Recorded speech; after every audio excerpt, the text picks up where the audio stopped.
الشيطان الرجيم بسم الله الرحمن الرحيم وأتموا الحج والعمرة لله صدق الله العظيم. قال النبي صلى الله عليه وسلم العمرة إلى العمرة كفارة لما بينهما أو كما قال عليه الصلاة والسلام. கண்ணியத்திற்கும் மரியாதைக்கும் உரிய அல்லாஹ்வின் நல்லடியார்களே, பெரியோர்களே, சகோதரர்களே, தாய்மார்களே, சகோதரிகளே, அல்லாஹ் ரப்புல் ஆலமீன் தன்னுடைய திருமறையில் ஒரு வசனத்தில் அல்லாஹ் இவ்வாறு கூறுகிறார், யஹ்லுகு மா யஷா, அல்லாஹ் நாடியதை படைப்பான். நாடியதை தேர்ந்தெடுப்பான். முதல்ல அல்லாஹ் படைச்சிருவான். படைச்சிட்டு அதிலிருந்து அல்லாஹ் நாடியதை அவன் தேர்ந்தெடுப்பான். பாருங்க, அல்லாஹ் தஆலா 7 வானங்களை படைச்சான். படைச்சிட்டு அந்த 7வது வானத்தை தன்னுடைய அரிஷுக்கு நெருக்கமான வானமாக அல்லாஹ் தேர்ந்தெடுத்து கொண்டான். அல்லாஹ் தஆலா 12 மாதங்களை படைத்தான். படைத்து விட்டு அதில் தனக்கு மிகவும் விருப்பமான, நெருக்கமான, தனக்கு பிடித்த மாதம் என்று அல்லாஹ் சொல்லக்கூடிய அல்லாஹ்வுடைய மாதம் எது சொல்லுங்க? ரமதானுடைய மாதம். அப்போ அல்லாஹ் தஆலா படைப்பான். படைத்ததிலிருந்து அவன் என்ன பண்ணுவான்? செலக்ட் பண்ணி எடுப்பான். எத்தனையோ இரவுகளை அல்லாஹ் படைத்தான். படைத்து விட்டு அந்த இரவுகளில் ஓர் இரவை அல்லாஹ் தேர்ந்தெடுக்கின்றான். அந்த இரவு 1000 மாதங்களை விட சிறந்தது என்று அல்லாஹ் சொல்லுகின்றானே, அது எந்த இரவு? அப்போ அல்லாஹ்வுடைய ஒரு சுன்னத்து பாருங்க, படைத்தல், தேர்ந்தெடுத்தல். படைக்கிறது, அப்புறம் அதிலிருந்து செலக்ட் பண்ணி தேர்ந்தெடுத்து எடுப்பது. எத்தனையோ மனிதர்களை படைத்த அல்லாஹ் தன்னுடைய இறை செய்தியை மக்களுக்கு போய் சொல்ல வேண்டும் என்பதற்காக வேண்டி சில நபிமார்களை அல்லாஹ் தேர்ந்தெடுக்கிறார். அந்த தேர்ந்தெடுக்கப்பட்ட நபிமார்கள்ல இன்னும் தனக்கு நெருக்கமான நபிமார்கள் என்று 5 நபிமார்களை அல்லாஹ் தேர்ந்தெடுத்தான். உலுல் அஸ்மி மினர் ருசுல் என்று குர்ஆன்ல இருக்கு. அந்த 5 நபிமார்கள் யாரு? ஹஜியா, இது பயான் கிடையாது, இது கிளாஸ், உம்ரா கிளாஸ். இதுல நானும் பேசுவேன், நீங்களும் என் கூட சேர்ந்து பேசணும். பேசுவீங்களா இன்ஷா அல்லாஹ்? இந்த 5 நபிமார்கள் யார் சொல்லுங்க? ஒன்று சும்மா தெரிஞ்சத சொல்லுங்க. இப்ராஹிம் அலைஹிஸ்ஸலாம் ஒன்று, ஜி முஹம்மது ஸல்லல்லாஹு அலைஹி வஸல்லம் 2, அப்புறம் மூசா அலைஹிஸ்ஸலாம். இந்த பக்கம் சொல்லுங்க. இப்ராஹிம் அலைஹிஸ்ஸலாம் பேர் வந்துருச்சு, வந்த பேரை சொல்லுங்க, புதுசா சொல்லுங்க. நூஹ் அலைஹிஸ்ஸலாம், நூஹ் அலைஹிஸ்ஸலாம். அப்புறம் இன்னும் ஒரு நபி யூனுஸ் அலைஹிஸ்ஸலாம். யூனுஸ் அலைஹிஸ்ஸலாம் இல்ல. இப்போ நான் சொல்றேன், நம்ம கவனமா ஞாபகத்துல வச்சுக்கலாமா? 5 நபிமார்கள். நபிமார்கள்னால எல்லாரும் நெருக்கமானவங்க தான். ஆனா அல்லாஹ் சொல்றான், அந்த நெருக்கமானவர்களையும் இன்னும் எனக்கு நெருக்கமான 5 நபிமார்கள். ஒன்று மூசா அலைஹிஸ்ஸலாம், சொல்லுங்க, மூசா அலைஹிஸ்ஸலாம். 2 நூஹ் அலைஹிஸ்ஸலாம், இப்ராஹிம் அலைஹிஸ்ஸலாம், ஈசா அலைஹிஸ்ஸலாம். 5வது யாரு? முஹம்மது ஸல்லல்லாஹு அலைஹி வஸல்லம் அவர்கள். இப்போ இந்த 5 நபிமார்கள்ல அல்லாஹ் இன்னும் 2 நபிமார்களை அதிலிருந்து செலக்ட் பண்ணி எனக்கு நெருக்கமானவர்கள் என்று அல்லாஹ் தேர்ந்தெடுக்கின்றான். அந்த 2 நபிமார்கள் யார் யாரு? இது ஈஸியா சொல்லிடலாம், சொல்லுகிறேன். கலீலுல்லாஹ், ஹபீபுல்லாஹ். இப்ராஹிம் அலைஹிஸ்ஸலாம், இறுதி தூதர் முஹம்மது ஸல்லல்லாஹு அலைஹி வஸல்லம் அவர்கள். இந்த 2 நபிமார்களையும் அல்லாஹ் தஆலா இன்னும் ஒரு நபியை தனக்கு ஆக நெருக்கமான நபியாக அல்லாஹ் தேர்ந்தெடுத்து கொண்டாரே, அந்த நபி யாரு? இறுதி நபி முஹம்மது ஸல்லல்லாஹு அலைஹி வஸல்லம் அவர்கள். இப்ப பாத்தீங்கன்னா அழகா நமக்கு தெரியுது, அல்லாஹ் தஆலா படைப்பான். அவன் படைச்சதுல இருந்து அல்லாஹ் தஆலா தேர்ந்தெடுப்பான். அல்லாஹ் தஆலா உலகத்துல எத்தனையோ மனிதர்களை படைச்சான். படைச்சா? இப்ப நம்ம பார்க்கிறோம் எத்தனையோ மனிதர்கள் உலக அளவில் இருக்கிறாங்க. அதில் ஈமானுக்காக வேண்டி, இஸ்லாத்திற்காக வேண்டி அல்லாஹ் சிலரை தேர்ந்தெடுத்தான். மூமின்களா முஸ்லிம்களா நிறைய பேர் நமக்கு மத்தியில வாழ்றாங்க. அந்த மூமின்கள் முஸ்லிம்களுக்கு மத்தியில் தன்னுடைய இறை இல்லமான காபாவை பார்ப்பதற்காக வேண்டி அல்லாஹ் ரப்பல் ஆலமீன் நம்மை தேர்ந்தெடுத்திருக்கின்றார். இதுக்கு அல்லாஹ்க்கு நன்றி செலுத்தலாமா? இன்ஷா அல்லாஹ் இதுக்கு நன்றி செலுத்தலாம். அல்லாஹ் கொடுத்த அருட்கொடையிலேயே மிகப்பெரிய அருட்கொடை. அல்லாஹ் நம்மை அல்லாஹ்வுடைய வீட்டிற்கு அழைப்பதற்காக வேண்டி நம்மள செலக்ட் பண்ணிருக்க பாருங்க. செலக்ஷன் process, எலெக்ஷன் கிடையாது. நினைச்சவங்க எல்லாம் போக முடியாது. அல்லாஹ் யார செலக்ட் பண்ணிருக்கானோ, காசு என்ன நிறைய இருக்கு, அல்லாஹ் டைமை கொடுத்துருவான், ஷெட்யூலை டைட் ஆக்கிடுவான், போக முடியாது. காசு வச்சிருக்கிறவங்க எல்லாம் போகலாம். எல்லாரும் உம்ரா செஞ்சிருக்கணும், எல்லாரும் ஹஜ் பண்ணி இருக்கணும், காசு இருக்கு.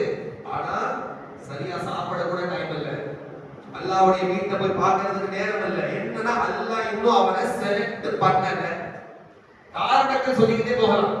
என் ஆபீஸ்ல லீவு கொடுக்கல, என் மகனுக்கு நிக்கா முடியல, கடன் அடையல, விட்டுட்டு போன வியாபாரத்தை பார்க்க ஆள் இல்ல, இதெல்லாம் காரணங்கள். ஆனா அசல் காரணம் என்ன? அல்லாஹ் இன்னும் அவரை செலக்ட் பண்ணல. இதுதான் சிம்பிளான காரணம்.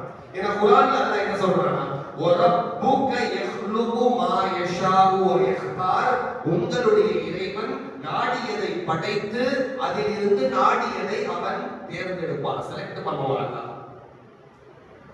ஏன்னா ஹயாத் மௌத் அல்லாஹ்வுடைய கையில இருக்குங்க. நம்ம இப்ப செய்யக்கூடிய உம்ரா எப்படி செய்யணும்னா, நம்ம உள்ளத்துல என்ன உணர்வு இருக்கணும்னா, நம்ம செய்யற எல்லா இபாதத்துகளையும் அப்படிதான் இருக்கணும். நான் தொழக்கூடிய இந்த தொழுகை என்னுடைய வாழ்க்கையினுடைய கடைசி தொழுகையா இருந்தா எப்படி தொழுவேனோ அப்படி தொழுகணும். எந்த தொழுகையா இருந்தாலும் நாம செய்யக்கூடிய உம்ரா என்னுடைய வாழ்நாளின் கடைசி உம்ராவாக இது அமைந்துவிட்டால் எப்படி செய்யணுமோ அந்த உணர்வோடு உம்ராவை செய்வோமே. ஆனால் அல்லாஹ்வுடைய அந்த இறை பொருத்தத்தை நாம் இலகுவாக அடைந்து கொள்ளலாம். சல்லல்லாஹு சொல்றாங்க ஒரு ஹதீஸ்ல, மூது கப்ல அன் தமூது, நீங்க மௌத் ஆகிறதுக்கு முன்னாலே மௌத் ஆயிருங்க.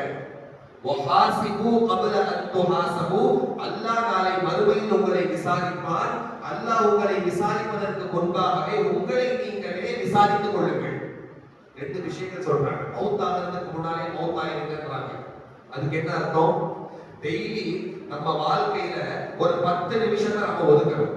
நைட்டு தூங்குறதுக்கு முன்னாடி ஏதாவது ஒரு 10 நிமிடங்கள் அப்படியே யோசிச்சு பார்க்கணும்.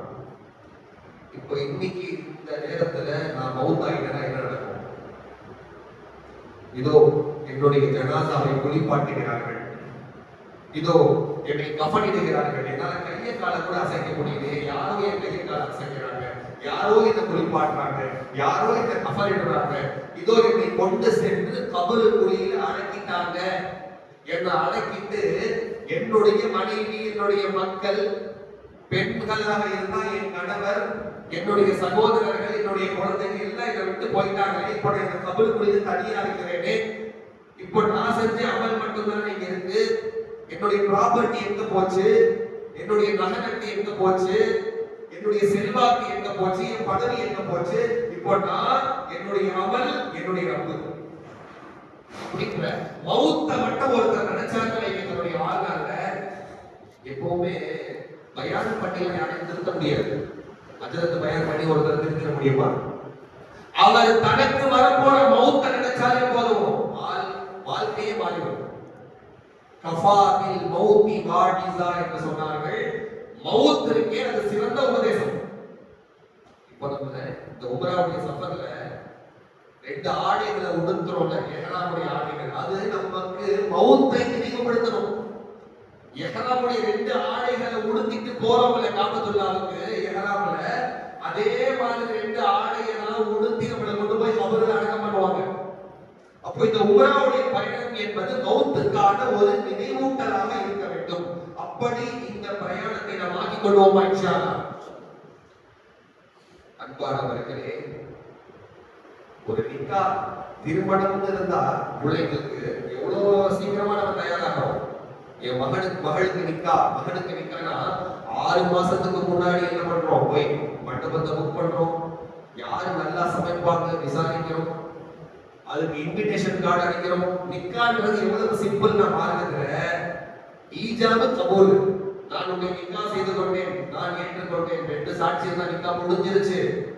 2 நிமிஷம் தான் நிக்கா முடிஞ்சிருச்சு, எதுவுமே தேவையில்லை. மார்க்கம் இவ்வளவு எளிமையாக ஆக்கியிருக்கிற ஒரு நிக்காவை 6 மாசத்துக்கு முன்னாடி பிளான் பண்றோம். அப்போ நம்முடைய மௌத்துக்கு நம்ம எவ்வளவு முன்பாக பிளான் பண்ணணும்ன்றதை நம்ம யோசிச்சு பார்க்கணும். அற்பமான உலக வாழ்க்கை. அல்லாஹ் தஆலா சொல்றது வீண் விளையாட்டுன்றாங்க. இந்த உலகத்தை வீண் விளையாட்டு எல்லாம் விளையாடிக்கிட்டு இருக்கோம். நம்ம இந்த உலக வாழ்க்கையில விளையாடிக்கிட்டு இருக்கோம். விளையாடுற பசங்களை பாத்துக்கீங்களா? கிரிக்கெட் விளையாடிட்டு இருப்பாங்க, சீரியஸா விளையாடுறோம். விளையாடுறது விளையாட்டு, அதுல என்ன உனக்கு சீரியஸ், அவனுக்கு அது சீரியஸ். ஃபுட்பால் விளையாடுறாங்க சீரியஸ், வாலிபால் விளையாடுறாங்க சீரியஸ். விளையாட்டு தானே, ஆனா சீரியஸா விளையாடுறாங்க. அந்த மாதிரி தான் அல்லாஹ் சொல்றான், நீங்க எல்லாம் சீரியஸா ஒரு உலகத்துல ஒரு விளையாட்டு விளையாடிட்டு இருக்கீங்கப்பா. எனக்கு ஒரு வீடு, எனக்கு ஒரு வியாபாரம், எனக்கு ஒரு ப்ராப்பர்ட்டி, எனக்கு ஒரு மனைவி, எனக்கு ஒரு கணவர், எனக்கு குழந்தைங்க, சகோதர சகோதரிகள், ஃப்ரெண்ட்ஸ், எல்லாம் ஒரு விளையாட்டு. கண்ணை மூடிட்டா தெரியும், இப்படி ஒரு விளையாட்டு நான் விளையாடிக்கிட்டு இருந்தேன் நான். அதைதான் நல்லா கூறுகின்றான். அற்பமான இந்த துனியாவுடைய வாழ்க்கை. அன்பானவர்களே, உங்களுடைய வாழ்நாளிலே பொக்கிஷமான ஒரு 14 நாட்களை நீங்க அடைய இருக்கிறீங்க. அல்லாஹ் யாருக்குமே தராத ஒரு சிலர் ஏங்கிக்கிட்டு இருக்கிறாங்க, ஆனா ஹெல்த் இஷ்யூஸால போக முடியல. நான் ஏன் இந்த பலரை சொல்லியிருக்காங்க, போகணும்னு ஆசை, காசு இருக்கு, எல்லாம் இருக்கு, ஆனா அவங்களுடைய உடல்நிலை அவர்களுக்கு ஒத்துழைக்கவில்லை. இன்ஜெக்ஷன் போடணும், மருந்து எடுக்கணும், டயாலிசிஸ் பண்ணணும், நிறைய சூழ்நிலைகளால அவங்களால போக முடியல. யாருக்கும் இல்லாத தராத ஒரு வாய்ப்பை அல்லாஹ் நமக்கு கொடுத்திருக்கிறான்னு சொன்னா, இந்த 14 நாட்களும் பொக்கிஷமாக அல்லாஹ் நம்முடைய வாழ்க்கையில கொடுத்த நாட்கள் என்று நினைத்து அதுல அமல் செய்யணும், அதிகப்படியாக அமல் செய்யணும். செய்வோமா இன்ஷா அல்லாஹ்? 2 விஷயங்களை கவனத்துல வச்சுக்கோங்க. ஒண்ணு, அல்லாஹ் தன்னுடைய திருமறையில் சொல்றது, வஅத்திமுல் ஹஜ்ஜ வல் உம்ரத லில்லாஹ். இந்த ஹஜ்ஜையும் உம்ராவையும் அல்லாஹ்வுக்காக மட்டும் செய்ய வேண்டும் என்று அல்லாஹ் கூறுகிறார்.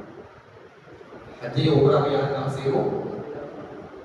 இந்த இடத்துல ஷைத்தான் உள்ளத்துல சில தவறான எண்ணங்களை, சலபங்களை போடுவோம்.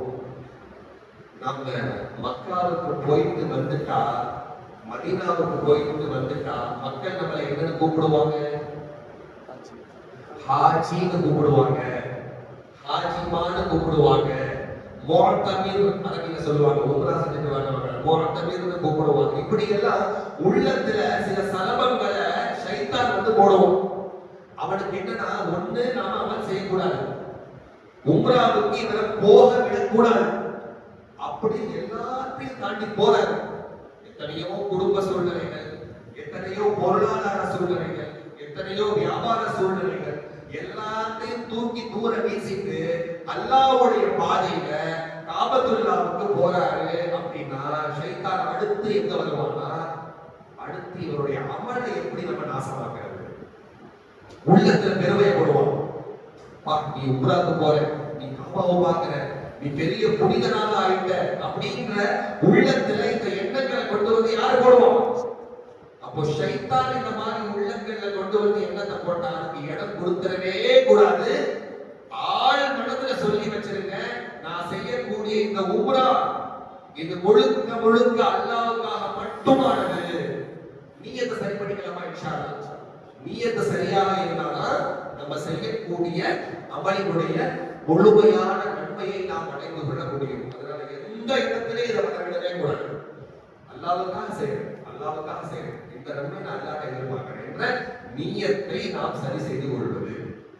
இரண்டாவது, அதிகப்படியாக நம்முடைய நேரங்கள் காபத்துல்லாஹ்ல கழியணும், ஹரம்ல கழியணும், மதாஃப்ல கழியணும், உம்ரால கழியணும், சைல கழியணும். ஒண்ணுமில்ல, உங்களால உம்ரா செய்யறதுக்கு முடியல, போய் ஃபர்ஸ்ட் ஒரு உம்ரா எல்லாரும் செஞ்சிருவோம். அடுத்தடுத்து 2, 3, 4, 5 யாரால எவ்வளவு முடியுதோ உம்ராக்களை செய்யலாம்.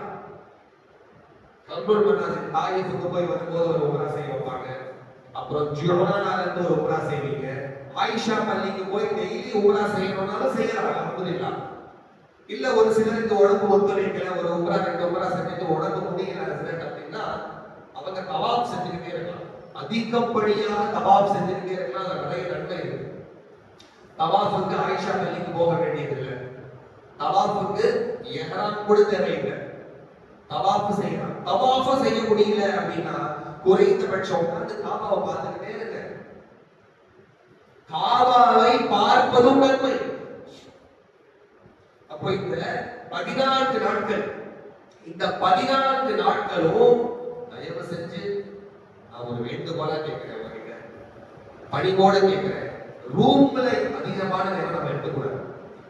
நம்ம ஹாஜிகளை கூட்டிட்டு போகும்போது நம்ம கண்கூட பார்த்தது, இங்க இருக்கும்போது நம்ம நிறைய அமல் செய்யணும்ன்ற ஒரு ஆர்வத்தோட வரக்கூடியவங்க கூட அல்லாஹ் நம்ம எல்லாரையும் மன்னிக்கணும். ஹரம்ல போய் தொழுதா 1 லட்சம் நன்மை.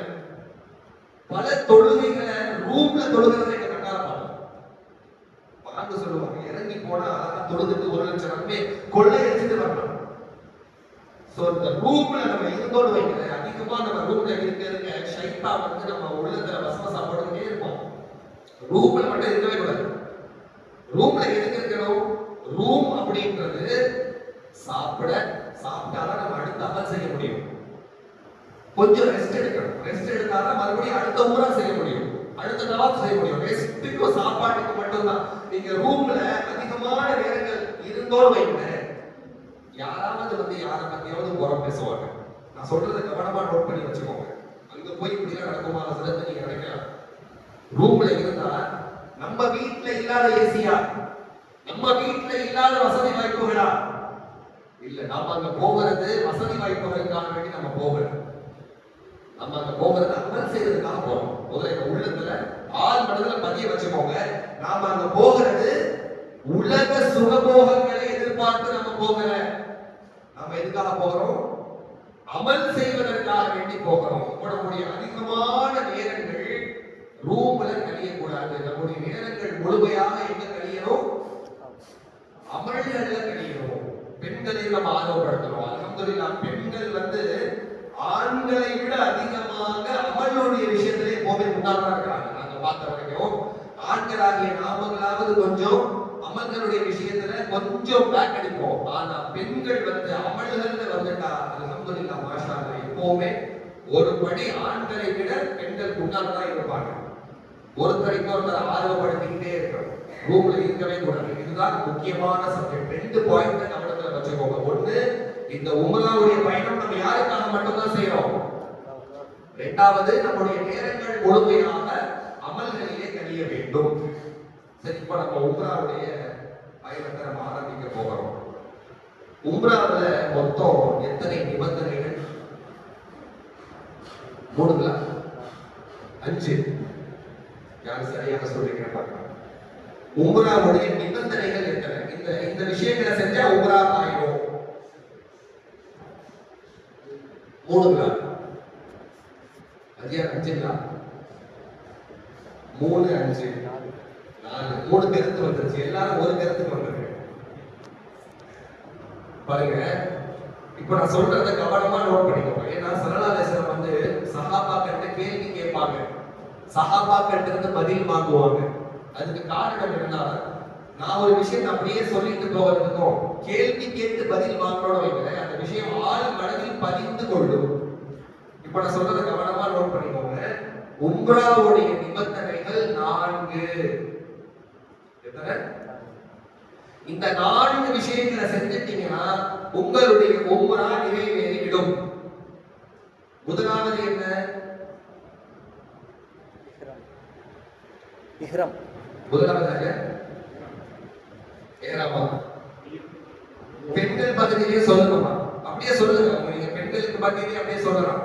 4 நிபந்தனைகள். உம்ரால 4 விஷயங்கள் செஞ்சா உம்ரா நிறைவேறிவிடும். அதுல முதலாவது என்ன? நியத்து செய்வது. என்னது? நியத்து செய்வது. நியத்து செய்யும் போது எப்படி செய்யணும் சொல்லுங்க. இஹ்ராமுடைய நிலையில் நியத்து செய்வது. இஹ்ராமுடைய நிலையில் நியத்து செய்வது. எஹ்ராமுடைய நிலையில் ஒருத்தர் நியத்து பண்ணிட்டாருன்னா அவரு ஒரு நிபந்தனைய முடிச்சுட்டாரு. இப்ப நம்ம இங்க இருந்து போகும்போது மீகாத் எல்லை வரும். அந்த எல்லை வருவதற்கு முன்பாகவே இன்ஷா அல்லாஹ் மௌலானா அவங்களுக்கு நியத்து சொல்லி தருவாங்க. நீங்க எப்படி அங்க வந்து எஹ்ராம் மாத்துறீங்களா? எப்படி கனெக்டிங் ஃபிளைட் எங்க இருந்து? மஸ்கட்ல இருந்து. சரி, மௌலானா தர்தீப் சொல்லுவாங்க. இன்ஷா அல்லாஹ் மௌலானா தர்தீப் சொல்லுவாங்க, கூடவே இருப்பாங்க. கூட இருந்து உங்களுக்கு நியத்து சொல்லி தருவாங்க இன்ஷா அல்லாஹ். சரிங்களா?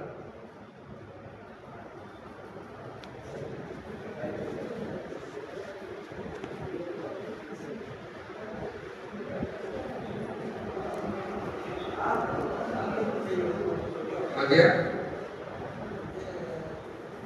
आगे கேளுங்க. आगे ஆமா சரி, இப்போ அடுத்தது சொல்றேன் கேளுங்க. இப்போ நியத்து செஞ்ச உடனே நம்ம என்ன செய்யணும் தெரியுமா? நியத்து யார் யாருக்கு தெரியும்? நியத்து சொல்ல முடியுமா யாராவது? என்ன நியத்து செய்வோம் நம்ம உங்களால? இப்போ நான் சொல்றேன், நோட் பண்ணிக்கோங்க. இல்ல ரெக்கார்ட் பண்றோம், ரெக்கார்ட் பண்ணிக்கோங்க. உம்ராவுடைய நியத் அல்லாஹும்ம இன்னி உரீதுல் உம்ரத ஃபயஸ்ஸிர்ஹா லி வ தகப்பல்ஹா மின்னி. இதான் உம்ராவுடைய நியத். ரொம்ப சிம்பிள். அல்லாஹும்ம இன்னி உரீதுல் உம்ரத ஃபயஸ்ஸிர்ஹா லி வ தகப்பல்ஹா மின்னி. இத மனப்பாடம் பண்ணி வச்சுக்கோங்க. நம்ம இப்ப சொல்ற எல்லா விஷயங்களையும் நீங்க உள்வாங்கி வச்சுக்கணும். எங்கேயுமே ஹசரத்தை எதிர்பார்க்கவே கூடாது. பக்கத்துல இருக்கிறவருக்கு நீங்க சொல்லி தரணும். நீங்க ஒரு 4 பேருக்கு சொல்லி தரணும். இன்ஷா அல்லாஹ் அந்த அளவுக்கு நம்ம ட்ரெயின் ஆகி வந்துடணும். ஆயிரலாமா இன்ஷா அல்லாஹ். சரி, இந்த நீயத்து பாருங்க எவ்வளவு அழகா ஸல்லல்லாஹு சொல்லி தராங்க. அல்லாஹும்ம இன்னி உரீதுல் உம்ரத, யாரா நான் உம்ரா செய்ய போறேன். கேட்டுட்டு என்ன கேக்குறாங்கன்னு பாருங்க. ஃபயஸ்ஸிர்ஹா லி, யா அல்லாஹ் இந்த உம்ராவை எனக்கு லேசாக்குவாயாக கேக்குறாங்க. அப்ப லேசாக்குவாயாக கேக்குறாங்கன்னா உம்ரால என்ன இருக்கு? சில சிரமங்கள் இருக்கும் உம்ரால. நம்ம நினைக்கிற மாதிரி லக்ஸூரியஸா இருக்காது. இது ஒரு பயணம். ஒரு நாட்டை விட்டு இன்னொரு நாட்டுக்கு போறோம். ஒரு ஊரை விட்டு இன்னொரு ஊருக்கு போனாலே சில சிரமங்கள் ஏற்படதான் செய்யும். ஒரு நாட்டை விட்டு இன்னொரு நாட்டுக்கு போறோம். அப்படி போகும்போது எத்தனையோ நேர வித்தியாசம் ஏற்படும். 2.5 மணி நேரம் அந்த நாட்டுக்கும் இந்த நாட்டுக்கும் வித்தியாசம் இருக்கும். ஏதாவது சிரமங்கள் வரும், கஷ்டங்கள் வரும். என்ன சிரமங்கள் கஷ்டங்கள் வந்தாலும் அது தற்காலிகமானது. கொஞ்ச நேரம், ஒரு 1/2 மணி நேரம் நம்ம சபரோட இருந்தோம்னா அந்த சிரமம் முடிஞ்சிடும். பெரும்பாலும் இதையும் சொல்லக்கூடாது, இருந்தாலும் சொல்றேன். நமக்கு மத்தியில நம்ம கருத்து பரிமாறிக்கிறோம். அதனால இந்தியாவில் இருக்கும்போது, தமிழ்நாட்டில் இருக்கும்போது அவரை மாதிரி பொறுமைசாலி யாருமே இல்லைன்னு சொல்லலாம். அப்படிப்பட்ட பொறுமைசாலிகள் கூட மக்காவுக்கு போய் பொறுமை இழப்பதை நாங்க பார்த்திருக்கோம்.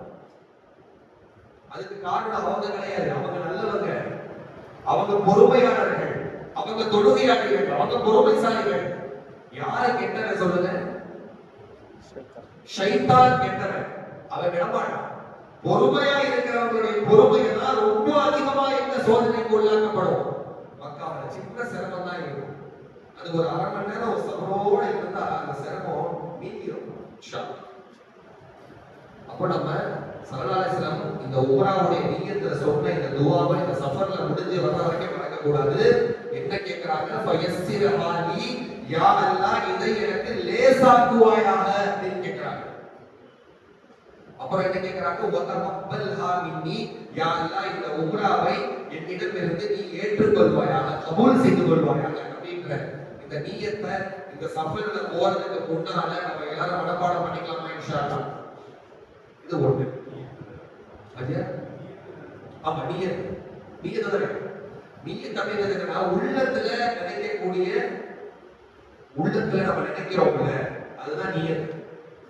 தொழுகிறோம், யாரா 2 ரக்காத்து ஃபஜ்ர் தொழ போறேன், அங்க இருந்து வரும்போது நிய்யத் பண்ணிட்டு வரேன், தொழுது போறேன் அப்படின்னு நிய்யத் பண்ணிட்டு ரக்காத்து தான் நிய்யத்.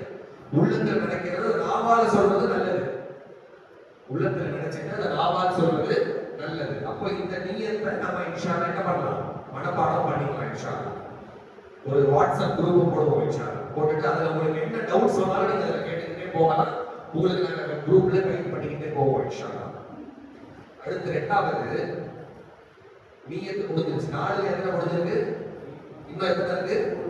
இப்போ நியத்து செஞ்ச உடனே உங்களுக்கு சிறந்த அமல் என்ன அப்படின்னா தல்பியா சொல்லிக்கிட்டே இருக்கணும்.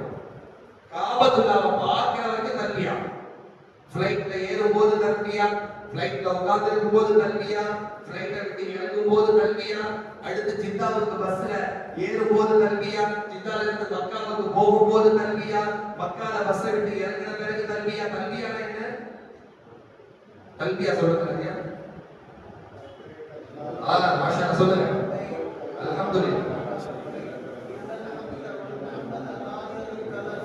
லப்பைக் அல்லாஹும்ம லப்பைக் லப்பைக் லா ஷரீக லக லப்பைக் இன்னல் ஹம்த வன் நிஅமத லக வல் முல்க் லா ஷரீக லக்.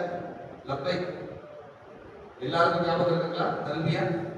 பெண்கள் பகுதியில தல்பியா யார் யாருக்கு மனப்பாடமாக இல்லையோ இன்ஷா அல்லாஹ் இன்னும் எத்தனை நாள் இருக்கு? 5 நாள் இருக்கு, 4 நாள் இருக்கு, 3 நாள் தல்பியாவை மனப்பாடம் பண்ணிக்கணும் இன்ஷா அல்லாஹ். நியத்தை மனப்பாடம் பண்ணிக்கணும் இன்ஷா அல்லாஹ். தல்பியாவுக்கான அர்த்தம் என்னன்றதை நீங்க பார்த்து வச்சுக்கணும். தல்பியா சொல்றோமே லப்பைக்னா என்ன? அல்லாஹ் இதோ வந்து விட்டேன். லப்பைக் அல்லாஹும்ம லப்பைக் லா ஷரீக லக லப்பைக். தல்பியாவுக்கான பொருள் என்ன, அர்த்தம் என்ன? அல்லாஹ் அழைப்பு கொடுத்து அதை வந்திருக்கோங்க இன்ஷா அல்லாஹ். செய்யற ஒவ்வொரு அமலும் உளப்பூர்வமான முறையில, உணர்வு பூர்வமான முறையில, சுன்னத்தான முறையில் நிறைவேற்றுவதற்கு நம்ம எல்லாரும் முயற்சி செய்யணும் இன்ஷா அல்லாஹ். தல்பியா ஓதிக்கிட்டே இருப்போம். நேரா ரூமுக்கு போகலாம், கூட்டிட்டு போவாங்க இன்ஷா அல்லாஹ். ரூம்ல போய் பேக் எல்லாம் வச்சுட்டு முதல் உம்ரா இன்ஷா அல்லாஹ். கொஞ்சம் சிரமங்கள் இருந்தாலும் நம்ம பொறுத்துக்கணும். 2வது 3வதுல கொஞ்சம் லேசா இருக்கும். முதலாவது உம்ராயே இங்க இருந்து 2 ஃளைட் மாறி போறோம், அங்க போய் மறுபடியும் அங்க ஜித்தால இருந்து மக்காவுக்கு போறோம், போய் மறுபடியும் உங்களுக்கு எந்த நேரத்துல காபத்துல்லாஹ் ஃப்ரீயா இருக்கு அப்படின்னு பார்த்துட்டு ஓரளவுக்கு அந்த டைம்ல கூட்டிட்டு போவாங்க. என்ன டைமுக்கு அங்க போய் சேருவீங்க எல்லாம் மௌலானா இன்ஷா அல்லாஹ் உங்களுக்கு தர்த்தீப்ல அவங்க சொல்லுவாங்க. நான் வந்து உங்களுக்கு மசாயில்கள் சட்டதிட்டங்களை மட்டும் நான் சொல்றேன் இன்ஷா அல்லாஹ். அப்போ ரூமுக்கு போய் ரூம்ல இருந்து நம்மள காபத்துல்லாஹ்வுக்கு கூட்டிட்டு போவாங்க. காபத்துல்லாஹ்வுக்குள்ள நம்மள கூட்டிட்டு போகும்போது முதல் முறையாக காபத்துல்லாஹ்வை யாரெல்லாம் பார்க்க போறீங்க? கை தூக்குங்க. ஃபர்ஸ்ட் இப்பதான் பார்க்க போறேன். சரி,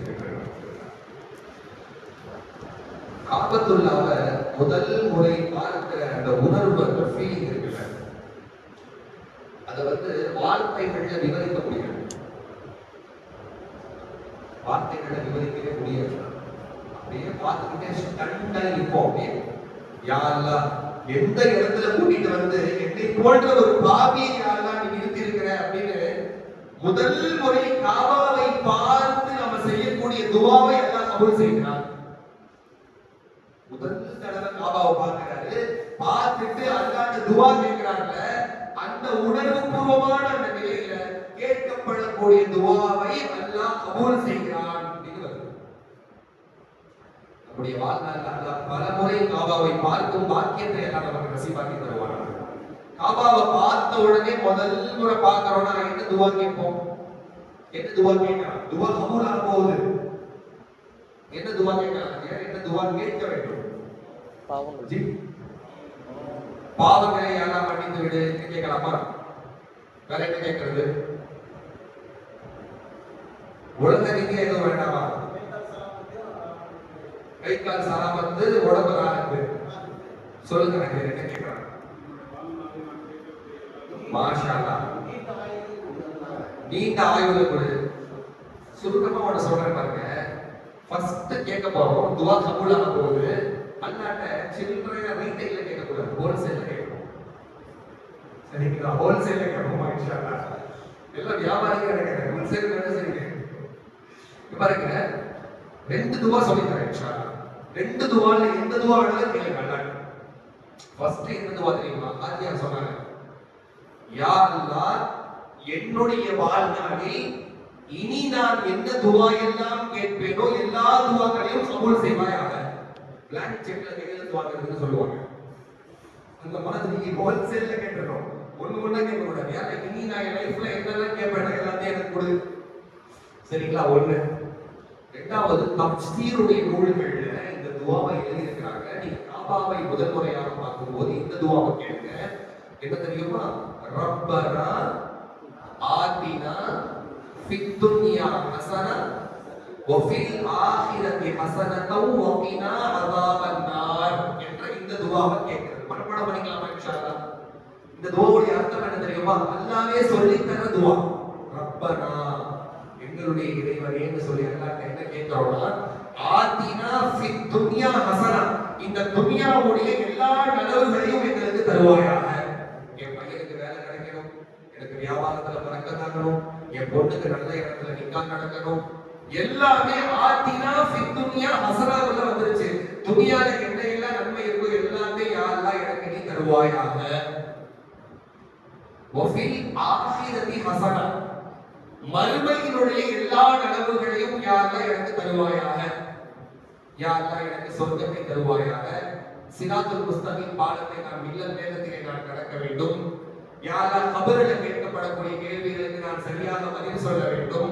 உன்னுடைய இறை திருப்தி, யா அல்லாஹ் உன்னுடைய திருப்பொருத்தத்தை நான் அடைய வேண்டும். ஸல்லல்லாஹு அலைஹி வஸல்லம் ஷஃபாத் எனக்கு கிடைக்க வேண்டும். என்னுடைய பாவங்கள் மன்னிக்கப்பட வேண்டும். எல்லாம் எதுக்குள்ள வந்துருச்சு? வஃபில் ஆখিরাতি ஹஸனா, மறுமையினுடைய நலவுகளை யா அல்லாஹ் எனக்கு நீ தருவாயாக. இந்த துஆவை மனப்பாடம் பண்ணிக்கலாமா இன்ஷா அல்லாஹ்? இந்த துஆ உங்களுக்கு பல இடங்கள்ல தேவைப்படும். ரப்பனா ஆதினா ஃபித் துன்யா மனப்பாடம் பண்ணிக்கலாமா இன்ஷா அல்லாஹ்? இப்போ காபத்துல்லாஹ்வை பார்த்துட்டோம், துஆ ஓதிட்டோம். அங்கிருந்து நம்ம உம்ராவினுடைய இரண்டாவது நிபந்தனையை நிறைவேற்றுவதற்காக வேண்டி நம்ம போயிடுவோம். ஹஜ்ருல் அஸ்வத்னு ஒரு கல் இருக்கும். ஹஜ்ருல் அஸ்வத், அந்த கல்லுக்கு மேல் எதிராக பார்த்தா பச்சை நிறத்துல விளக்கு எரியும். பச்சை நிறத்துல விளக்கு எரியும். அங்கிருந்து தான் நாம நம்முடைய நிக்காஹுடைய இரண்டாவது நிபந்தனையான தவாஃப் எழுதிக்கோங்க. ஒன்று நியத்து, இரண்டாவது என்ன? தவாஃப் செய்ய போறோம். இந்த தவாஃப் எங்கிருந்து ஆரம்பம் செய்வோம்? ஹஜ்ருல் அஸ்வத் கல்லு, அதுக்கு நேர் ஆப்போசிட்ல பாத்தீங்கன்னா கிரீன் லைட் எரியும். அங்கிருந்து உங்களை மௌலானா இன்ஷா அல்லாஹ் தவாஃப் செய்ய வைப்பாங்க. அந்த கிரீன் லைட், அதாவது ஹஜ்ருல் அஸ்வத் கல் இருக்கு இல்லையா, அந்த ஹஜ்ருல் அஸ்வத் கல்ல இருந்து மீண்டும் அதே ஹஜ்ருல் அஸ்வத் கல்லுக்கு சுத்தி வந்தா ஒரு சுற்று, எத்தனை சுற்று? அந்த மாதிரி 7 சுற்றுகள் சுற்றி வந்தால் ஒரு தவாஃப். இப்படி 7 சுற்றுகள் சுற்றும் போது முதல் 3 சுற்றுகள்ல ஆண்கள் என்ன செய்யணும்? ரமல் செய்யணும். 7 சுற்றுகள்ல இறுதிபா, இறுதிபானா என்ன தெரியுமா? இந்த ரைட் ஷோல்டரை ஓபன்ல வைக்கிறது. ரைட் ஷோல்டரை எஹராம் பண்ணிச்சிருப்பீங்கல்ல, இப்படி கீழ இருந்து எடுத்து ரைட்ட மட்டும் ஓபன்ல வைக்கிறது பேரு இறுதிபா. இது 7 சுற்றுகள்லயும் ஆண்கள் இறுதிபா பண்ணணும். அதே மாதிரி ரமல், ரமல் என்பது என்ன? ஓடக்கூடாது, நடக்கவும் கூடாது. நீங்க அங்க ஓடவும் முடியாது, அந்த கூட்டத்துல நீங்க அங்க நடக்கவும் முடியாது. நடந்தாலும் ஓடினாலும் நம்மளை கொண்டு போய் ஏதாவது ஒரு மூலையில விட்டுருவாங்க. அந்த கூட்டத்துல அப்படியே கூட்டிட்டு போய் இரண்டுக்கும் இடைப்பட்ட ஒரு கம்பீரமான நடை, ஒரு கம்பீரமான மார்ச் பாஸ்ட்ல பார்த்துருக்கீங்கல்ல, ஒரு கம்பீரமான ஒரு நடை, அதற்கு பேர் தான் ரமல் என்று சொல்லப்படும். நடக்கவும் கூடாது, ஓடவும் கூடாது. இரண்டிற்கும் இடைப்பட்ட ஒரு கம்பீரமான நடை. இன்ஷா அல்லாஹ் உங்களுக்கு எல்லாங்க சொல்லி தருவாங்க. அப்போ இது ஆண்களுக்கு மட்டும்தான், பெண்களுக்கு கிடையாது. பெண்களுக்கு இறுதிபாவும் கிடையாது, பெண்களுக்கு கம்பீரமான நடையும் கிடையாது, பெண்களுக்கு ரமல் கிடையாது, ஆண்களுக்கு மட்டும்தான். அப்போ ஆண்கள் தவாஃப் செய்யும் போது இந்த 2 விஷயங்களை கவனத்துல வச்சுக்கோங்க. அடுத்து இப்ப நம்ம இறுதிபா பண்ணிட்டு நாம வந்து காபத்துல்லாஹ்வை தவாஃப் செய்யறோம். தவாஃப் செய்யும் போது என்ன ஓதுறது? முதலாவது சுற்றுல ஓத வேண்டிய துஆ, இரண்டாவது சுற்றுல ஓத வேண்டிய துஆ நிறைய இருக்கு. ஆனா ஆதாரப்பூர்வமாக ஸல்லல்லாஹு அலைஹி வஸல்லம் செய்து காட்டிய அமல் அப்படின்னு நம்ம பார்ப்போமேயானால் அதுல முக்கியமான ஒரு அமல் இருக்கு. அது என்னன்னா, நீங்க ஹஜ்ருல் அஸ்வத் மூளை இருக்குல்ல, அந்த ஹஜ்ருல் அஸ்வத் மூளைக்கு முன்னால ஒரு மூளை இருக்கு. அந்த மூளைக்கு பேர் என்ன? ஜி ருக்னே யமானி. ருக்னே யமானி என்ற மூளை. 4 மூளை இருக்கும்ல காபாக்கு. ஒரு மூளைக்கு பேரு ஹஜ்ருல் அஸ்வத் கல் இருக்கும். அந்த மூளைக்கு வர்றதுக்கு முன்னால ஒரு மூளை இருக்கும் சுத்திக்கு வரும்போது. அதற்கு பேர் என்ன? ருக்னே யமானி. அந்த ருக்னே யமானியை நீங்கள் அடைந்து விட்டால் ஸல்லல்லாஹு அலைஹி வஸல்லம் இந்த துஆவை ஓதி அல்லாஹ்ட்ட கேட்கிறாங்க. ரப்பனா ஆதினா ஃபித் துன்யா ஹஸனா வ ஃபில் ஆখিরাতি ஹஸனத்தன் வ கினா அஸாபன் நார். இப்ப பாருங்க, ரப்பனா ஆதினா என்ற துஆ எத்தனை இடங்கள்ல நமக்கு தேவைப்படுது? மனப்பாடம் பண்ணிக்கலாமா இந்த 3 நாள்ல? இன்ஷா அல்லாஹ். இன்ஷா அல்லாஹ். இப்போ நம்ம ருக்னே யமானில இருந்து ஹஜ்ருல் அஸ்வத் கல்லுக்கு வந்துட்டோம். அந்த மாதிரி 7 சுத்து நம்ம சுத்துவோம் இன்ஷா அல்லாஹ். ஒரு முறையும் ருக்னே யமானிக்கு நம்ம வரும்போதெல்லாம் ரப்பனா ஆதினா ஃபித் துன்யா ஹஸனா என்ற அந்த துஆவை நம்ம ஓதணும். நம்ம தவாஃப் ஆரம்பிக்கிறதுக்கு முன்னால எப்படி ஆரம்பிக்கணும்னா, இதுதான் ஹஜ்ரே அஸ்வதினுடைய மூலையில வைக்கிறது. காபத்துல்லாஹ்ல ஹஜ்ரே அஸ்வத் கல் இருக்கிற மூலையில தான் ஹஜ்ருல் அஸ்வத் கல்லை தொட்டு முத்தமிட்டு தவாஃப் ஆரம்பிக்கணும். எப்படி ஆரம்பிக்கணும்? தொட்டு முத்தமிட்டு ஆரம்பிக்கிறதுக்கு அது வாய்ப்பு இருக்காது. கூட்டம் தொட்டு முத்தமிட்டு ஆரம்பிக்கிறதுக்கு வாய்ப்பு இருக்காது. கூட்டம் அதிகமா இருக்கும். போய் முத்தமிடுறது சுன்னத்துதான். ஆனா மனிதர்களுக்கு இடையூறு கொடுக்கிறது ஹராம். என்ன பண்ணுவாங்க? கூட்டத்தை நசுக்கிட்டு தள்ளிட்டு உடைச்சிட்டு உள்ள போய் அப்படிலாம் செய்ய வேண்டியதில்லை. அது ஹராம். அது மனிதர்களுக்கு தீங்கு விளைவிக்க கூடாது, கஷ்டம் கொடுக்க கூடாது. அதனால எப்படி செய்யணும்னா, தூரத்துல இருந்துகிட்டு எங்க உங்களுக்கு நிக்கிறதுக்கு வாய்ப்பு கிடைச்சிருக்கோ அந்த ஹஜ்ருல் அஸ்வத் கல் இருக்கு இல்லையா, அதை நோக்கி சைகை செய்யணும். பிஸ்மில்லாஹி அல்லாஹு அக்பர் என்று முத்தமிடணும்.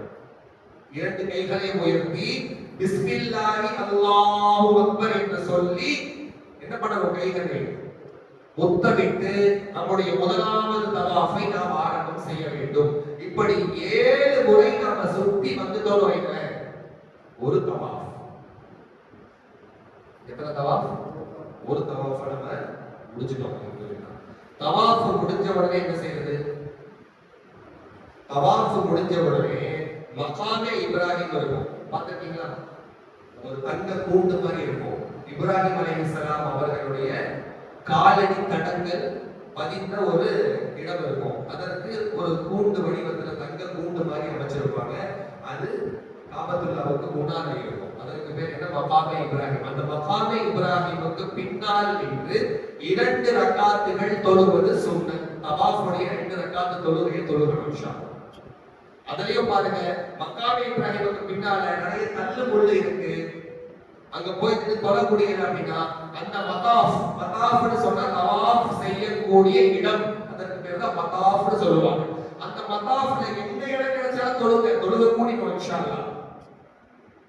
செய்யலாமா இன்ஷா அல்லாஹ்? அதுல என்ன ஓதுறது? தவாஃபுடைய 2 ரக்காத்து தொழுக மகாமே இப்ராஹிமுக்கு பின்னால தொழுவாங்க. முதல் ரக்காத்துல என்ன சூரா ஓதுறாங்க? முதல் ரக்காத்துல சூரத்துல் காஃபிரூன், குல் யா அய்யுஹல் காஃபிரூன். மனப்பாடமா இருக்குங்களா? மனப்பாடமா இல்லைன்னா இன்ஷா அல்லாஹ் 2 நாள்ல மனப்பாடம் பண்ணிக்கலாம் இன்ஷா அல்லாஹ். இரண்டாவது சூரா குல் ஹுவல்லாஹு அஹத். இந்த 2 சூறாக்களை என்ன செய்யணும்? மனப்பாடம் செய்து கொள்ள வேண்டும். ஃபர்ஸ்ட் ரக்காத்துல குல் யா அய்யுஹல் காஃபிரூன், இரண்டாவது ரக்காத்துல குல் ஹுவல்லாஹு அஹத். இந்த 2 சூறாக்களை ஓதி இன்ஷா அல்லாஹ் மகாமே இப்ராஹிமுக்கு பின்னால 2 ரக்காத் தொழுதுட்டா உம்ராவுடைய எத்தனை நிபந்தனைகள் முடிஞ்சிருச்சு? 2 முடிஞ்சிருச்சு. ஃபர்ஸ்ட் என்ன முடிச்சோம்? நியத். दूसरा இரண்டாவது தவாஃப். மூணாவது என்ன? சஃபா. தவாஃப முடிச்சிட்டு ஒரு சுன்னத் இருக்கு. என்ன சுன்னத் தெரியுமா? ஸல்லல்லாஹு அலைஹி வஸல்லம் அவர்கள் தவாஃப் முடிச்சிட்டு சைக்கு போவாங்க. சஃபா மர்வாக்கு போகும்போது வயிறு நிறைய ஜம்சம் குடிப்பாங்க. ஸல்லல்லாஹு அலைஹி வஸல்லம் உடைய சுன்னத். அதனால வயிறு நிறைய ஜம்சம் குடிக்கலாமா இன்ஷா அல்லாஹ்? உள்ள போன உடனே சிலர் என்ன பண்ணுவாங்க, சம்சம் குடிப்பாங்க. போன உடனே சம்சம் குடிக்கிறது கொஞ்சம் தவிர்க்கணும். என்ன சொன்னா, போன உடனே குடிச்சா என்ன வரும்? உடல் தேவைகள் வரும். தேவைக்கு வெளியில போனான்னு வைங்க, குரூப் எங்க இருக்குன்னு தெரியாது. முதல் பாட்டி போறோம், குரூப் எங்கன்னு தெரியாம தேடிக்கிட்டு சிரமப்படக்கூடாது. அதனால இந்த உம்ராவுடைய ஆரம்பத்திலிருந்து, நீயத்திலிருந்து நீங்க கடைசியில இந்த உம்ராவுடைய காலத்தை முடிக்கிற வரைக்கும் இன்ஷா அல்லாஹ் மௌலானா உங்க கூட இருப்பாங்க. ஆனா நீங்க மௌலானா கூட இருக்கிறது உங்க கையில தான் இருக்கு. ஏன்னா ஒருத்தர் 50 பேர் என்ன எங்க போறாங்கன்னு பார்க்க முடியாது. 50 பேர் ஒருத்தர் எங்க இருக்காருன்னு பார்த்து அவரை ஃபாலோ பண்ணலாம்ல. அதனால இன்ஷா அல்லாஹ் எங்க நம்ம குரூப் லீடர் எங்க இருக்காரு, நம்ம அமீர் எங்க இருக்கிறாரு அப்படின்றத பார்த்து அவர் கூடவே இருந்து இந்த முதலாவது உம்ரா முழுவதையும் நிறைவு செய்வோமா இன்ஷா அல்லாஹ். நடுவுல விரிஞ்சிடக்கூடாது. எதுவாக இருந்தாலும் அமீருக்கு கட்டுப்படும். அவர்கிட்ட கேட்கணும். எங்க தேவைக்கு போனாலும் அமீருடைய அனுமதியோட போனீங்கன்னா அவர் உங்களை ஃபாலோ அப்ல வச்சிருப்பார். என்ன செய்யணும்ன்றத அவர் உங்களுக்கு வழிகாட்டுவார். நம்ம அமீர்கிட்ட சொல்லாம நாம பாட்டுக்கு ஒரு பாதையில போயிட்டோம்னா அங்க எல்லா பாதைகளும் ஒரே மாதிரி இருக்கும். வழி தெரியாம தவறணும். அப்புறம் தேவையில்லாத மனக்கசப்புகள், மனசஞ்சலங்கள் எல்லாம் வரும். அதனால இன்ஷா அல்லாஹ் கொஞ்சம் சபரோட, பொறுமையோட, நிதானத்தோட இந்த உம்ராவுடைய பயணத்தை நம்ம மேற்கொள்ளலாம். அடுத்து என்ன செய்வோம்? இரண்டாவது நிபந்தனை தவாஃப் முடிந்த பிறகு வயிறு நிறைய நாம எல்லாரும் சம்சம் குடிப்போம். சம்சம் குடிக்கும் போது ஒரு துவா இருக்கு. அந்த துவாவையும் மனப்பாடம் பண்ணிக்கிறோம். எனக்கு கொடுத்த டைம் முடிஞ்சிருச்சு. அல்லாஹும்ம இன்னி அஸ்அலுக இல்மன் நாஃபிஆ வ அமலன் முதகப்பலா வ ரிஸ்கன் வாசிஆ வ ஹலாலன் தய்யிபா வ ஷிஃபாஅன் மின் குல்லி தா என்ற சம்சம் குடிக்கும் போது ஓத வேண்டிய துவா. அதை என்ன செய்யலாம்? போறதுக்கு முன்னாடி மனப்பாடம் பண்ணிக்கிறோம் இன்ஷா அல்லாஹ். சம்சம் குடிச்சாச்சு. சம்சம் குடிக்கும் போது நீங்க செய்ய துவாவை எல்லாம் கபூல் செய்யலாம். பாருங்க, அந்த இடத்துக்கு போயிட்டா ஒரு இடமும் சஹாபாக்கள் இருந்த இடம், ஸல்லல்லாஹு அலைஹி வஸல்லம் நடந்து போன மண் அது.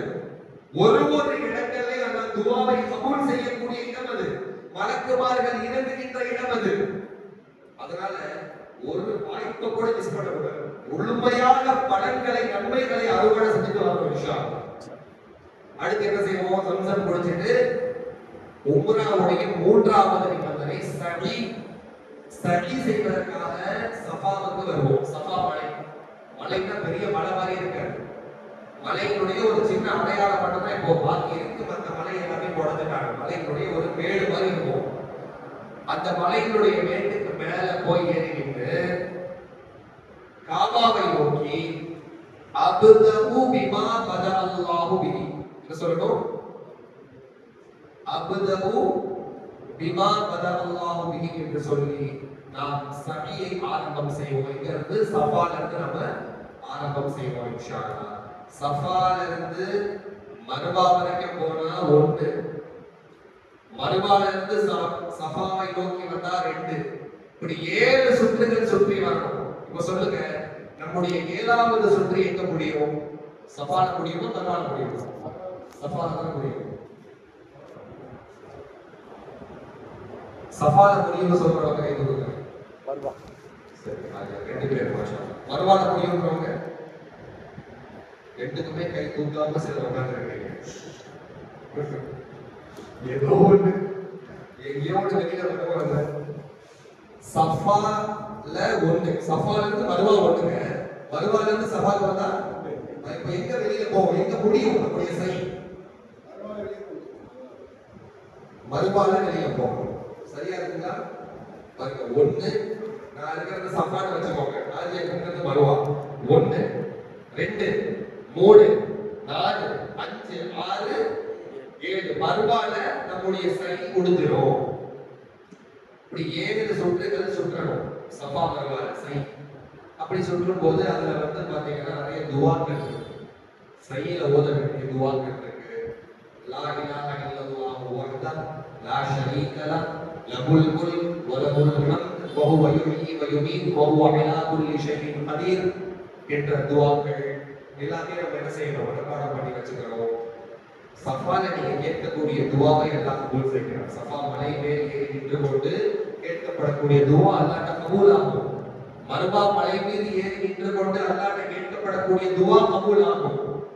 அதனால துவா அங்கீகரிக்கப்படக்கூடிய இடங்கள்ல எல்லாத்துலயுமே முழுமையாக நம்ம துவாக்கள் ஒவ்வொருத்தருக்கும் என்ன வேணும்னு அவருக்கு தான் தெரியும். உங்களுக்கு என்ன வேணுமோ அது அல்லாஹ்ட்ட தனியா கேளுங்க. உங்களுக்கு என்ன வேணுமோ அது அல்லாஹ்ட்ட தனியா கேளுங்க. ஒவ்வொருத்தருடைய தேவைகள் வித்தியாசமாக இருக்கும். அதே மாதிரி பாத்தீங்கன்னா மேல லைட் போட்டிருப்பாங்க.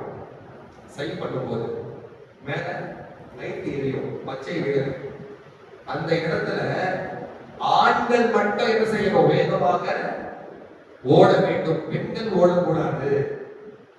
நம்ம இதுல என்ன சொல்றோம்? தவாஃப்ல ஒரு கம்பீரமான நடை, வேகமா ஓடவும் கூடாது, மெதுவா நடக்கவும் கூடாது. ஆனா இங்க அப்படி கிடையாது. இங்க வேகமா ஓடலாம், செய்யல. அது ஒரு சிலர் என்ன பண்ணுவாங்க? நடந்து நடந்து ஒரு மாதிரி இருந்து ஒரு ஜாக்கிங் ரிலாக்ஸ் பண்ற மாதிரி பண்ணுவாங்க. அப்படி பண்ணக்கூடாது. நல்ல வேகமாக அந்த இடத்துல ஓடவும். பெண்கள் ஓட வேண்டிய தேவை இல்லை. ஏன்னா பெண்கள் எல்லாருக்காகவும் வேண்டி யாரு ஓடிட்டாங்க? சம்சமுக்காக வேண்டி ஓடுனாங்கல்ல, இப்ராஹிம் அலைஹிஸ்ஸலாமுடைய மனைவி. அவங்க பேர் என்ன? அவங்க ஓடிட்டாங்க. பெண்கள் ஓட வேண்டிய தேவை இல்லை. ஆண்கள் மட்டும் என்ன செய்யணும்? வேகமாக ஓட வேண்டும். இப்போ உம்ராவுடைய நிபந்தனைகள் என்ன கொடுத்திருக்கு? கடைசியில என்ன இருக்கு? ஒண்ணே ஒண்ணு சொல்லி முடிச்சிடலாம். நான்காவது ஹலம் செய்வது, மொட்டை அடிப்பது. இது உம்ராவுடைய நான்காவது நிபந்தனை. இந்த மொட்டை அடிச்சிட்டீங்களா? ரூமுக்கு வந்து அடிச்சுக்கலாம். ரூமுக்கு வந்து ஃபர்ஸ்ட் ஒரு வாட்டி முடி நிறைய இருக்கும் தலையில. அதனால பார்பர் ஷாப் இருக்கும் பக்கத்துல, முடி வெட்டுற கடை. போனீங்கன்னா ஒரு 10 ரியால் 20 ரியால் கொடுத்தா மொட்டை அடிச்சு விட்டுருவாங்க. அதே மாதிரி கையில வந்து எப்பவுமே உம்ரா செய்யும் போது ஒரு கையில 10 ரியால் 20 ரியால் வச்சுக்கிட்டே இருக்க. ஒரு உம்ரா செஞ்சு முடிச்சோமா சதக்கா. அந்த உம்ரால ஏதாவது குறைகள் ஏற்பட்டிருந்தா அல்லாஹ் அந்த சதக்காவை கொண்டு யா அல்லாஹ் எங்களுடைய உம்ராவை கபூல் செய்து கொள்வாயாக ஒரு துவா செஞ்சிருக்கோம். ஒரு உம்ராவை முடிக்கும் போது. இரண்டாவது உம்ரா நீங்க செய்யும் போது தலையில முடியே இருக்காது. அப்ப என்ன செய்யலாம்? நீங்க அந்த ரேசர் பிளேட் வாங்கி வச்சுக்கோங்க. மொட்டைக்கு மேலேயே மொட்டை அடிக்க முடியாது. ரூம்ல போய் பாத்ரூம்ல போய் சுத்தத்தை பேணி அதற்கு செஞ்சுக்கலாம். இந்த 4 நிபந்தனைகள். பெண்களுக்கு என்னன்னா, பெண்கள் மொட்டை அடிக்க வேண்டியது. அவங்களுடைய இந்த விரலினுடைய இந்த கடைசி டிப் இருக்கு பாருங்க, இருக்கு இல்லையா? இந்த விரல் நுனி அளவிற்கு அவங்க முடிய சுத்தி வெட்டிக்கிட்டா போதும். அதான் பெண்களுக்கான இந்த 4ஐயும் செய்து முடித்து விட்டால் உங்களுடைய உம்ரா நிறைவேறிவிடும் இன்ஷா அல்லாஹ். ஈஸியா இருக்குங்களா? நான் சொல்றதுக்காக எடுத்துக்கொண்ட டைம் தான் அதிகம். ஆனா சிம்பிளா சொல்லணும்னா, நியத்து பண்றது, தவாஃப் செய்வது, சஹீ செய்வது, ஹலக் செய்வது, இத செஞ்சிட்டா நம்முடைய உம்ரா நிறைவேறிவிடும். ஏதோ டவுட் இருக்கா? நியத்து, தவாஃப், சஹீ, ஹலக், அந்த 2 ரக்காத் தொழுகிறது தவாஃபோட சேர்ந்து வந்துரும். அந்த தொழுகைக்கு பேரே வந்து தவாஃபுடைய 2 ரக்காத் தொழுகை.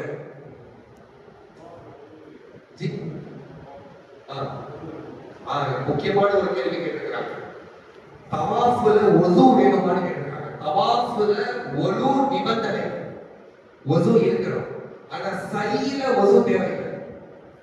அதனாலதான் சம்சம் தண்ணியை போட உடனே குடிச்சுட்டா வுது முடிஞ்சிருச்சு வைங்க, போய் வுது செஞ்சுட்டு வந்து தவாஃப் செய்யணும். ஆனா சையில வுது தேவையில்லை. வுது இல்லாமலே சை செய்யலாம், சை கூடிடும். அந்த மாதிரி சந்தேகங்கள் தான் கேளுங்க. மக்காவை முடிச்சுட்டு அடுத்து நம்ம மதீனாவுக்கு போவோம். மதீனால ஸல்லல்லாஹு அலைஹி வஸல்லம் அவங்க இருக்கக்கூடிய இடம் அது. அதாவது மார்க்க அறிஞர்களுக்கு மத்தியில ஒரு சின்ன கருத்து வேறுபாடு. மக்கா சிறந்ததா மதீனா சிறந்ததா? சிலர் சொல்றாங்க மக்கா தான் சிறந்தது. ஏன்னா மக்கால தான் உம்ரா இருக்கு, மக்கால தான் தவாஃப் இருக்கு, மக்கால தான் காபத்துல்லா இருக்கு, மக்கால தான் சம்சம் இருக்கு. நிறைய ஆதாரங்கள் அடிக்கிட்டே போறாங்க. இந்த பக்கம் சொல்றாங்க மதீனா தான் சிறந்தது.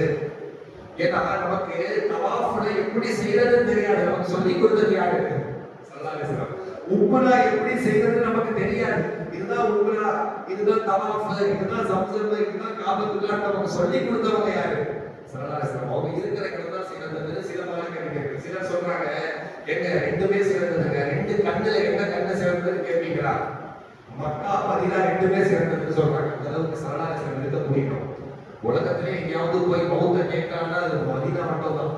எல்லாம் எனக்கு மௌத்த கொடுத்து கேட்க கூடாதுன்னு சொல்லி தர மார்க்கம் ஸல்லல்லாஹு அலைஹி வஸல்லம் சொல்றாங்க, மனிஸ்ததார ஐ யமூத ஃபில் மதீனதி ஃபல்யமுத். யாருக்காவது மதீனாவிற்கு சென்று மௌத்தாகிற பாக்கியம் கிடைத்தால், அதற்கான வாய்ப்பு அமைந்தால் அவர் அந்த வாய்ப்பை பயன்படுத்திக் கொள்ளணும்னு சொல்றாங்க. மதீனால மௌத்து அல்லாஹ்ட்ட கேட்கணும் துஆல. அதாவது எப்படின்னா இயற்கையான மரணம். சில இமாம்கள், இமாம் மாலிக் ரஹ்மத்துல்லாஹி அலைஹி தன்னுடைய கடைசி காலம் மதீனாலே போய் செட்டில் ஆயிட்டாங்க.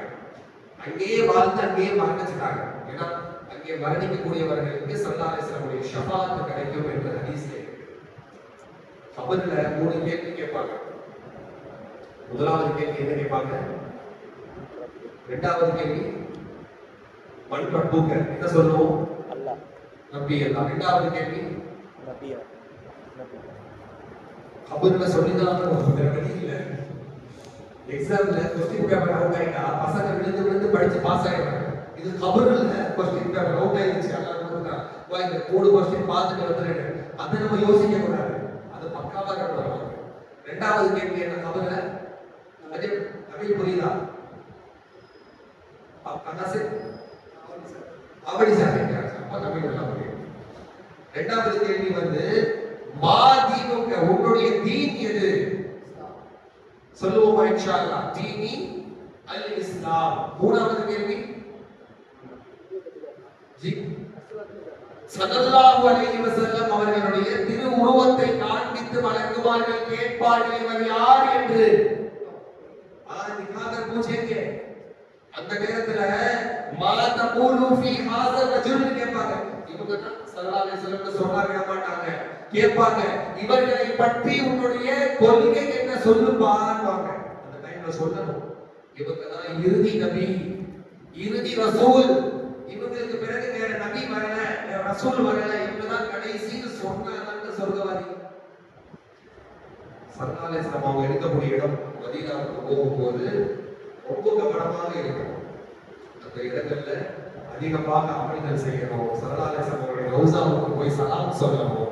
அஸ்ஸலாத்து வஸ்ஸலாமு அலைக யா ரசூலல்லாஹ், அஸ்ஸலாத்து வஸ்ஸலாமு அலைக யா காத்தமல் அன்பியா என்று ஸல்லல்லாஹு அலைஹி வஸல்லம் அவர்களுக்கு சலாம் சொல்லணும். அதிகமான ஸலவாத் தரூத் ஓதிக்கிட்டே இருக்கிறோம். மதீனா முனவ்வராவில் இருக்கும்போது துஆ செய்வோமாக.